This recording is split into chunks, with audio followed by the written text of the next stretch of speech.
Welcome into another edition of The Session with Londa and David. My name is David Austin. I'm Londa Sherwood-Austin. Welcome back. And you look so pretty today, honey, in your tan jacket with your light sweater. Love it. Thank you. L-O-V-E, love. I don't know if it's in my color palette.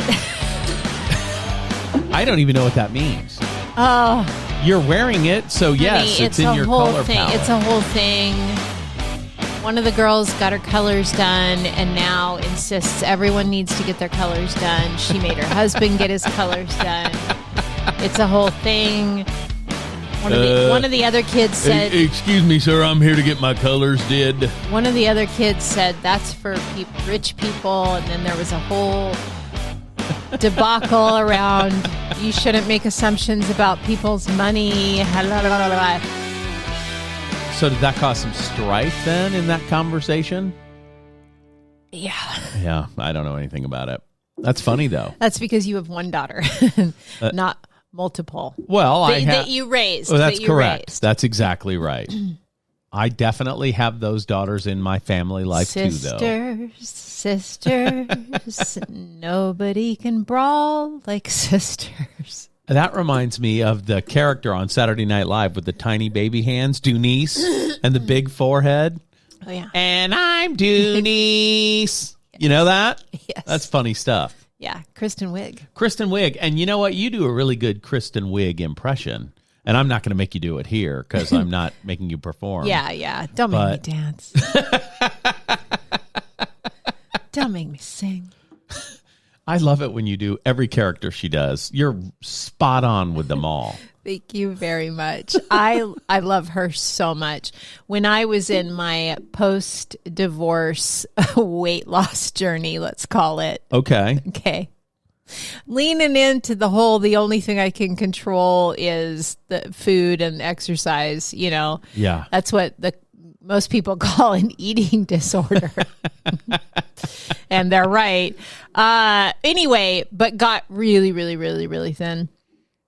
And people all the time said I looked like her. I had my hair cut, you know, kind of like hers. And at that time. And so I would get that a lot when I went out. So I leaned into a lot of her characters then because it played well.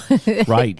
And the only difference with her now is she's changed her face. So she doesn't look as much like you now. She's had some augmentation that has made her look less like you, I think. Well, that's too bad. Yeah. Too bad for her. I think so. I agree with that.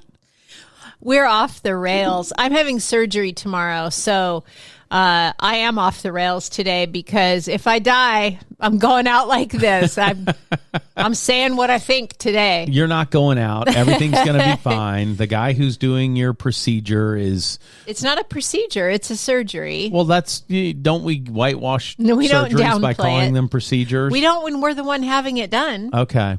Yeah. Got a little hernia. Yeah. For those of you wondering what the surgery is. Well, it's scary. That's scary, right? That's legit surgery. You're going to be under full anesthesia, so that's legit. I love it when people say things like, well, are you going to do full anesthesia or are you going to be up and watch it? I'm never going to be up and watch anything. I mean, what?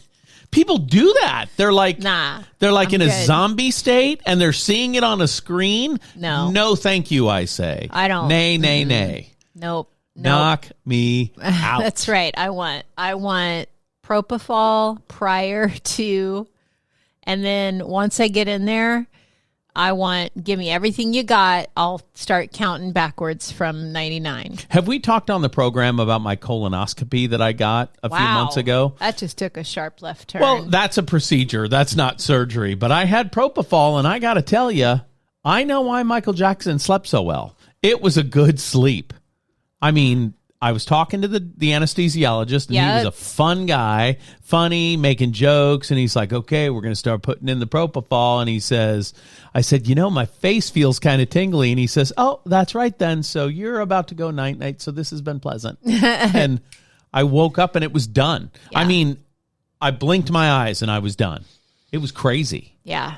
I really enjoyed that experience. They made me feel safe. They made me feel taken care of. It was lovely.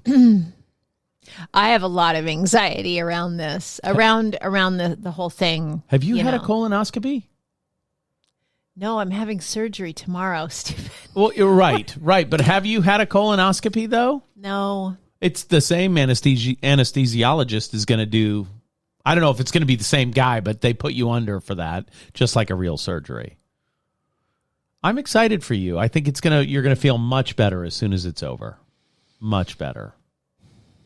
I have a lot of anxiety. Didn't sleep much last night. A couple people reached out to me. They texted and said, how are you feeling about the surgery? And I'm like, I'm scared. Right. That's the truth. I don't like it. I have a weird phobia around loss of control, and there's no bigger loss of control than being unconscious. And so there's a lot of fear for me around that. There's things will happen to me and there's nothing I can do about it. It really touches on a lot of trauma for me. And so that's a very, very scary place to put myself in. It has to be done. Yeah, usually when you have surgery, to me, it doesn't register until you're laying in your surgical outfit about to go under, and then it freaks me out a little because you're so tough. You don't usually talk about being scared of things. And so the first time you had surgery with me, it was kind of a scary thing. Because I always look at the positive. I always look at the fun. I never look at the sad or the scary, right? Yeah. But that day, boy, I sure did watch the surgery progress on that screen in the waiting room like a hawk. Yeah.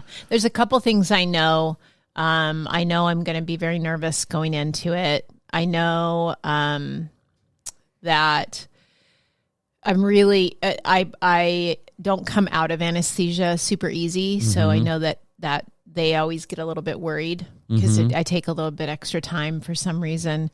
It's because I'm trying to cross over. No, I don't know. And then the big thing I'm not looking forward to is I always have the post anesthesia barfies for 2 or 3 hours. Sure. Not looking forward to throwing up. No. No. So I know those things will happen and that sucks. Hope I don't die. You won't. You won't. Everything's going to be fine. It's rare, but they do make you sign that release. So I don't know anybody. There's a very low chance, but it ain't zero. I don't know anybody who's gone in for hernia surgery and not come out. Ever. I'm sure we could find it. Don't Google that between now and tomorrow. Well, I won't. I have never heard of that. I've heard people go in for elective surgery and then not come out of it, and that is scary. It's one of the risks of surgery. I get it. So, yeah. But I already talked to my friend who's got my funeral instructions just in case. Who's that person? Funeral instructions? There's one person who has the passcode to my phone, funeral instructions. It's not me. No. It's someone who can be level-headed in that moment. Oh, yeah, I don't know who that is. Is it David Fetto? Because he's pretty level-headed. No. It's Natalie. Oh, yeah. Why do you want to say that like it's a secret? I don't know, because not everybody needs to know that she knows all my secret stuff. I think it's good that she knows all your secret stuff. Yeah. Yeah. So. Okay. Well, it's going to be fine. Everything's going to be great. You don't need to worry about that at all. It's things that my funeral instructions are things like,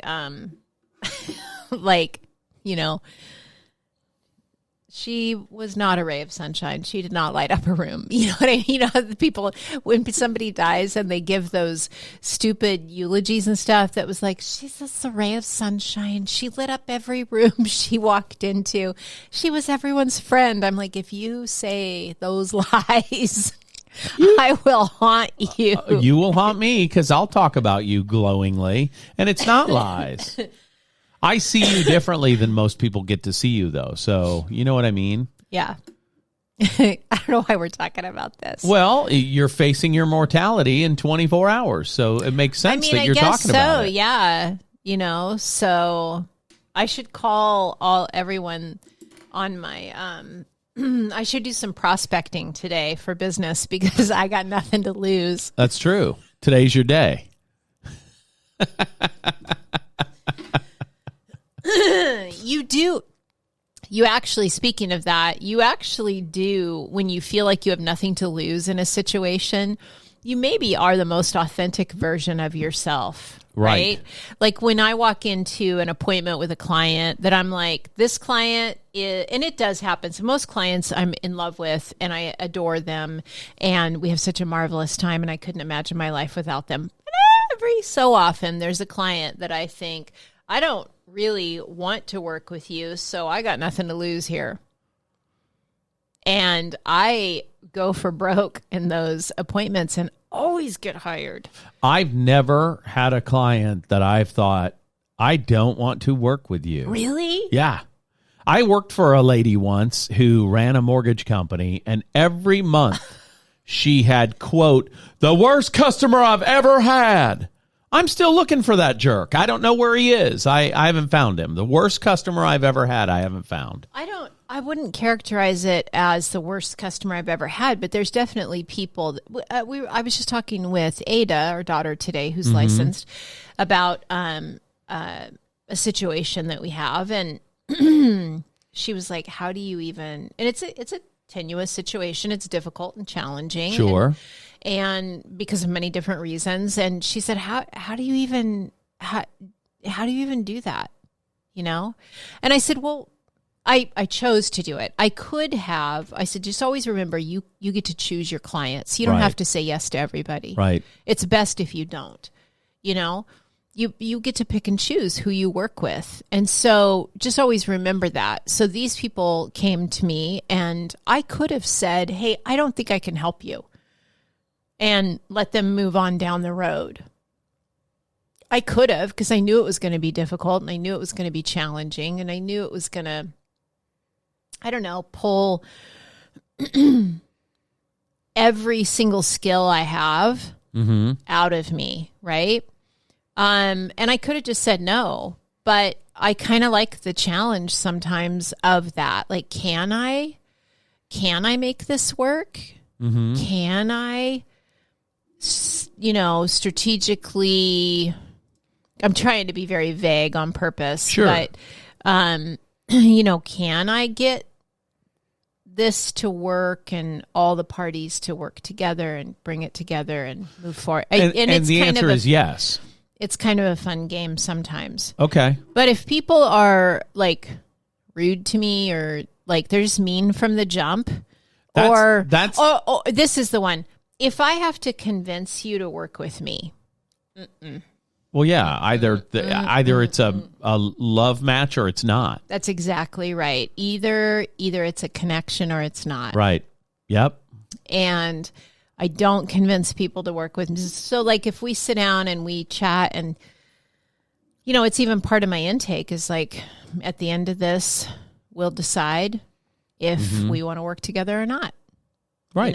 Yeah. And I often begin a get to know you meeting with a client that way. Sure. Because it's not always a match. And I might refer them to somebody that I think would be a good match, or I might just let them go on down the road and find somebody else. Or they might go find somebody else and come back.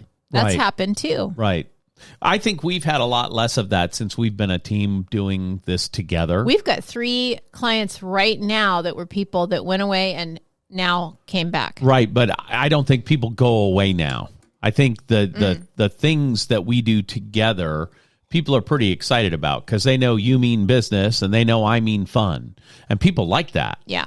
That's been a good combo for us, I think. Winning combination. Yeah, I think so. Yeah. I think it's been a lot of fun. Okay, what do we want to talk about today on the show that's not our near death? We're halfway through the show, so this is what we're talking about on this show. Okay, and I want to make sure we have time at the end to do a restaurant review nobody asked for. Why do we have to wait to the end? We don't have to wait until the end. Is it because you're scared? No, I'm not scared. Okay. And you know me, I'm weird about catering stuff. Always have been. Because food temps are super important to me. And we had a catering event that we actually hosted this weekend, and I'd love to talk about that. So tell me what you thought about it. So I've always had really good experience in the past with Fiesta Mexican Restaurant. Sure. they used to do these party platters. They were round the party Fiesta platter. It was awesome. And so I reached out to them to cater an event for us with about 40 people. Excuse me. And when I went to, and they were great on the front end, the communication and everything. I submitted the order and then I didn't know if I did it right. So I called their emergency number and she was so nice and helpful. But when I went to pick up the food, it was in, like aluminum serving trays with aluminum lids, which I don't mind. That's fine. They're fine. However, they had wrapped everything with like a plastic wrap. Like cellophane kind of deal. Under the aluminum lid. So we picked it up on time. At the pickup time, we were at the door 3 minutes before the pickup time. Right. We took it directly to the place where we were hosting this party. Right. And when I took the aluminum lids off, and if you guys cook or you've done this, you already know what happened. I see the plastic wrap and I'm like, oh, shit. And it's all wet because when the food is hot and put in the pan, if you put that cellophane crap over the top of it, the steam keeps going and then it just turns into a sloppy mess. So it was they were great, big pan after pan of wet, mushy tortillas, quesadilla slices, and all the, they were the appetizer platters, and they were gross. I was so embarrassed. Right. And it makes me sad because I can't afford my reputation can't afford to risk that again. Right. So I can't use them again. Yeah, I have gone to several events with them, and normally when they do like a taco bar, the meat may have cellophane over it, but there's nothing bready. There's you know what I mean? So it doesn't make it limp and gross. Yeah. When you have a bunch of fried appetizers and quesadillas grilled in there, and fried, you can't allow it to become wet. Yeah. Do you know what I mean? And it was just a disaster. And I hate to be critical.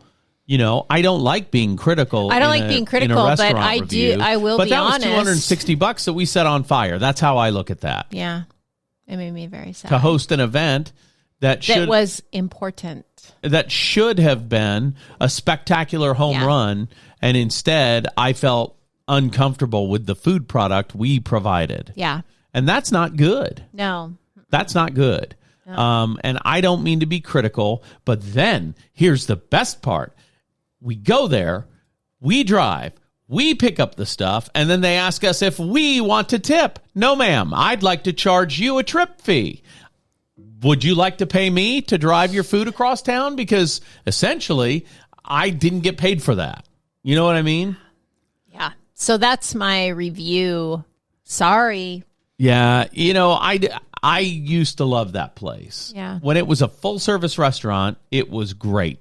Now it's the Fiesta Catering Center and Event Center. Particular location. And that's where you get stuff for parties like that you cater, right? Yeah. I've consistently had okay events there. Yeah. I've been to okay events. And by the way, if this is upsetting somebody and you think, oh, well, you don't know how hard it is to cater for people. Yes, I do.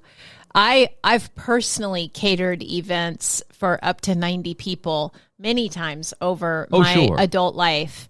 And I do know how hard it is. Yeah. So I get it. And you don't put the crispy things in with the wet things. You don't. I'm sorry, you don't. Yeah. Kentucky Fried Chicken doesn't use plastic in their bucket because they realize that bucket has holes in it so the steam can leave and the chicken's crispy when you get home. Yeah. So anyway, that's my restaurant review, David Austin. Sorry, it's not a home run. Well, we did have some good customer service over the weekend, and we went to a new winery while we were out advertising, marketing one of our. Okay, get this. We go above and beyond. We go, it was really hard work. We have this orchard listing on the Yakima River on Damas Road. Right. Go check it out. Over 900 linear feet of river access. Riverfront. Yeah, it's beautiful. Anyway, we decided to print up a bunch of print media, and on Saturday after the party, right, we went and delivered print media about this listing up and down Damas Road to all the houses and all the businesses, all the homes and the businesses, so that we go the extra mile for you. Well, it just so happens there's 5 wineries, right? So somebody's got to do the dirty work of going to the wineries. And they were all extremely gracious. They and, were. Everybody was nice. I've been to all of those except Elk Haven. Right. It's kind of new, I guess. Newer, I guess. I don't know. And later at another winery, we ran into a couple that we know, and they said, "Oh my God, we went to the new winery today." And they had the exact same experience we did. Really friendly, really nice. Everyone was super welcoming. Even the residents that we knocked at, it's a stranger walking up to it. It's not, like when we were kids. Right. And you put on the Sanka and get out the Entenmann's. Right. That's exactly and you right. have company. But it's different today. People get freaked out if a stranger knocks on their door. But people were, by and large, very gracious and very lovely. And I always appreciate that. Thank you for not yelling at us. I realize I cannot effectively be a door knocker because I cannot have a 30-second conversation. No. I mean, I became blood brothers with one man I met. I mean, we just talk and talk and talk and talk. Yeah. I can't help it. I don't know how to stop that. When I want to move fast, you drive and I hop out and deliver the flyers. And when I feel like I've got a little extra time, I let you get out and deliver the flyers. And let me tell you, I really got to know a couple of people. I know. I thought it was awesome. I have a new friend that lives on Damas Road. But see, the beauty of that is now we get to send little notes to them and say, thank you for being so nice. We really appreciated it, and drop it in the mail to them. That's right. Because you have new friends. And I got to tell you, everybody I talked to was super excited that they now have a chance to pick their neighbor. Every single one. Yeah. Thrilled with that idea. Yep. Mm-hmm. Thrilled. So there's, the market's a little bit, if you got into real estate in the last, say, 10 years, then the market feels a little bit different to you right now than it has before. And what I mean by that is it's been easy, and now it's not as easy, and it's going to, you're going to need some additional skills maybe. And so that's something that we're kind of back to the basics. That's right. As it were, of just going and seeing people. That's right. And so this episode is going to be good for anybody who's in the industry because we're giving a lot of tips if you really listen to what we're saying. I'll even give you the scripting that we use when I walk up to a resident. I knock on the door, and when they come to the door, I always say, "Hey, thanks for answering the door. Just wanted to let you know that we're selling one of your neighbors' homes, and we're just out today sharing the information about it in case you know someone who might also want to live on the river like you do. And here's a flyer with some additional information." Again, I just really appreciate you answering the door. I don't want to take any more of your time, but thank you so much. That's it. That's the whole script. Yeah. And people are like, "Oh," and then they start asking questions every single time. So that's when I stop at a house. At the business, I don't want to be intrusive. They've got customers in there. Sure. They're busy. And so I just find somebody who's not busy and say, "Hey, we just wanted to stop by and drop these off. If you wouldn't mind maybe putting them in the back office or the break room, or, if I may be so bold as to ask that you put them out, but that might be too much."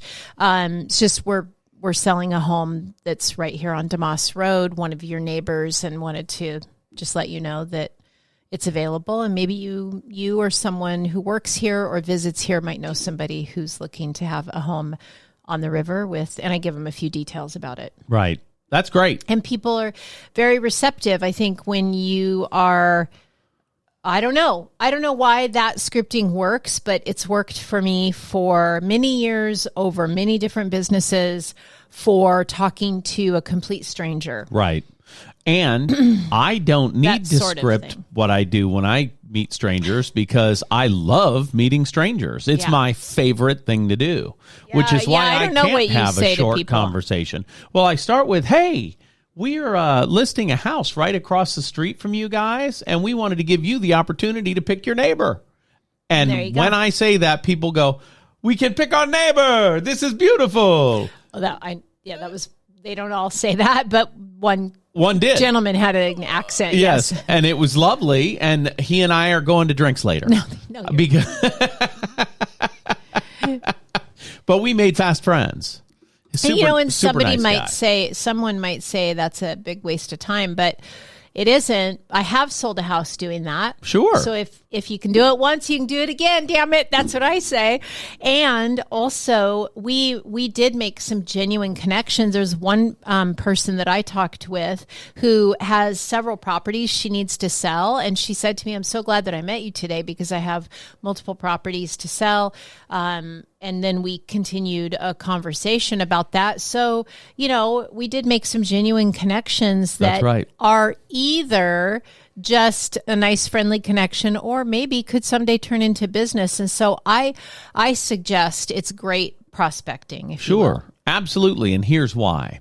You are certainly not going to make new relationships sitting at home and watching preseason football. No. You might make new relationships if you're out in public. Yeah. So go out to where new relationships can happen and start forming them. Yeah. That's my advice. I always say if you're sitting in the office, you're losing money because the money's not just walking into the office. Right. You got to go be with people. Or and make activity outbound breeds calls. activity. Sure, yes.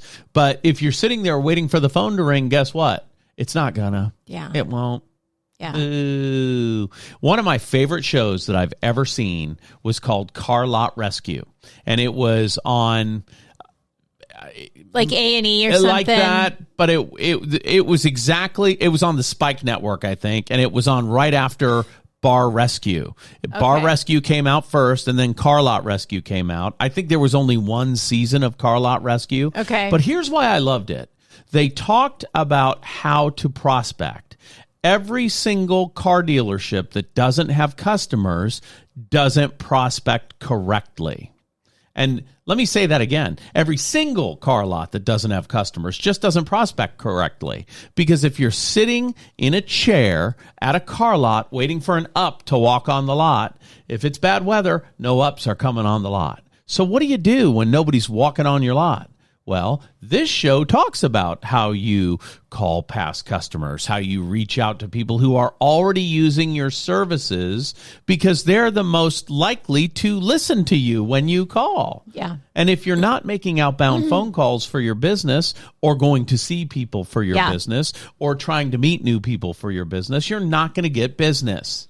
If you don't like the conversation, change the conversation. We're getting a ton of referrals recently because that's all I talk about. Right. That's exactly right. I'm talking about referrals and I'm asking for referrals and we're sending out print media to our current database, thanking them for their referrals. And I'm talking about referrals on our social media. I'm sharing when we get a referral, and so all of a sudden we're getting all these referrals in. So, people, whether you like it or not, people are watching your life on social media. Sure. So be very aware of the message that you are sending to people. We share a lot about our life, right? Pretty openly, but I think if you, if you followed my social media, you can pretty quickly figure out what I'm about, right? Especially if you watch my stories, on the daily, you could pretty much figure out the kind of human that I am. Right. And one thing that you do different than a lot of people on social media is you're not just posting highlights of your life. You post some lowlights from time to time as well. And I don't mean complaint rants. That's not what I mean, because some people do that. Yeah. And if you think of your social media as your living resume, It is. then if you think of it that way, then you will post things that are important to not only you, but the people who are attracted to you. Do you know what I mean? Yeah. So if you're complaining about your customers on your Facebook, I got bad news for you. Other customers know you're going to complain about them too. Yeah. You know what I mean? If you're complaining about the business you're in, maybe you should get into a different business. It's that whole thing is crazy to me. So yeah, If you don't like your life, change it. Jesus. I mean, come on. and that goes back to an episode we did called "You're Not Stuck." Yeah, and I think Ada actually reposted it last week. Not the You're Not Stuck, but Can You Change Your Life? Okay. She reposted that last week for us because we didn't have a new podcast. That one had been rather popular from like 3 months ago. And so she reposted it for us because I was gone. I was in Las Vegas with 3 of our girls and having a lovely time. That was good. And I got to go to Portland and spend time with my kids, Caitlin and Benjamin, and we went to the second largest arcade in the world. It reminded me of the importance of pulling away from your normal everyday life to do something else. That is so, so important. And I forget because I get very regimented and very routine in my daily life. And I don't want to do that because I like my routine. It makes me feel good. It makes me feel safe. It makes me feel, Sure. And I forget how important it is to pull away and do things you wouldn't normally do, to get dressed up and go out to the club and go down to the strip was really fun. And it reminded me to have fun and to let loose a little bit. And that was nice. That's good. Yeah. And I got to hang out with my kids. You got to go be a kid for a while. I smiled from ear to ear at that Next Level arcade for 4.5 hours. Okay, here's how it works. It's a huge arcade and pinball museum. So they've got thousands of arcade games and pinball machines in this place, along with all of the pop cultural and movie memorabilia you can find. It is awesome. Yeah. I mean, I got all choked up when I saw a giant life-size Bruce Lee in his yellow and black kung fu outfit. I mean, crazy stuff in this place, right? Yeah. There's a Star Wars section. It's the coolest place in the world. And you pay $23. They give you a wristband that's good all day, and it's free play on all the games. You don't need any extra money. Nice. I'm telling you now, that is how to win little David Austin's heart. Have a $23 entry fee and let me play all the games I want. I felt like I was 14 years old. Just a heads up, if you go to Vegas, the Ubers have more than doubled in price in the last year and a half. I was there a year and a half ago. I was there, and it's not because of the time of the year. It's the cost of everything has gone up pretty dramatically. Yeah. So just FYI. It's kind of caught up to where cabs were. And I think what Uber did was they came into these markets and stole the market away from cab drivers and cab companies. And now they're charging. And they used to say that was their unique selling proposition. Yeah. We're half the price of cabs. Well, now they're fully the price of cabs. Yeah, I don't know because I haven't taken a cab in so long, but it was expensive. Yeah. So, yeah, spendy. There you go. Spendy. Anything else you want to talk about on this particular program? No, I don't think so. I think we've said everything that we have to say. Hope I'm here next week. Not much of a party at old Fiesta Catering. Using the cellophone. That's a cellophane. That's what I meant. What did I say? Cellophone. I was looking on here for the sad trombone sound, but I don't want to play it while we're playing our theme song. No. It doesn't need it anyway. When it goes, wah, don't add wah. Insult to injury. You're right. I don't want to defame them. Well, let's not go out on that note. Okay. Live every day like it's your last, because it might be. No, that's not the right note. That's not the right note either. Really? Propofol feels good. That's a good note. I don't know. You're not stuck. You're not stuck. Go make one small change if you can't make a big one. There you go. For Londa, Joanne, Sherwood Austin, the prettiest girl in the world, I'm David Austin. We'll see you next week here on The Session with Londa and David.